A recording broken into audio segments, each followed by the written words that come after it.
এই পৃথিৱীৰ একমাত্ৰ বাস্তৱ হৈছে পেটৰ ভোক আৰু পেটৰ ভোকৰ কাৰণে মানুহে কি নকৰে। এখন দেখিছে নহয়, টং বনাইছোঁ, হাতী আহে, ধানখিনি নৰখিলে আমি ভাত খাব নাপাওঁ, সিও পেটৰ ভোকৰ কাৰণে। আজি আপোনালোকক দেখাম আমাৰ খেতি।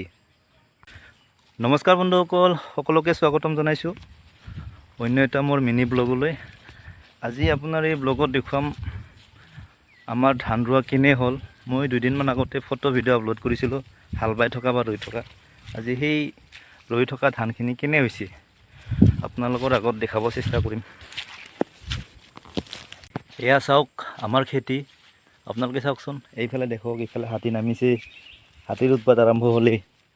বেছিদিন হোৱাই নাই ৰোৱা, হাতী আৰম্ভ কৰিলেই। চাৰিও চাইডে খেতি পূৰা সেউজীয়া হৈছে। এনেকুৱা টাইমত আহিও ভাল লাগে, পূৰা সেউজীয়া।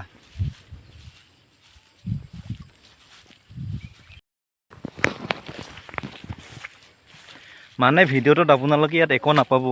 এনে জাষ্ট মই আবেলি সময়ত পথাৰত আহিলোঁ, ভাবিলোঁ একবাৰ আপোনালোকৰ আগত দেখাই দিওঁ, বেলেগ একো নাই। কথা কোৱাৰো ইমান অভ্যাস নাই, আপোনালোকৰ আগত জাষ্ট দেখাইছোঁ আৰু আমাৰ পথাৰখন অলপ দেখাব চেষ্টা কৰিছোঁ। আজিৰ পৰা ৰোৱা 20 দিনমান হ'ল, হাতী নমিব আৰম্ভ কৰিলে। এতিয়া আৰু 2 দিন পাছত বান্দৰ আহিব। অলপ আগতে কৈছিলোঁ আপোনালোকৰ আগত, চব মানে পেটৰ ভোক, সেইকাৰণে আহে। হাতীয়ে হওক, বান্দৰে হওক, চব একফালৰ পৰা আহিব আৰু মানে একো নাই, চব পেটৰ কাৰণে। এইফালে ভাটৌবিলাক যাবই ধৰিছে, মানে বেলি যাবৰ হ'ল।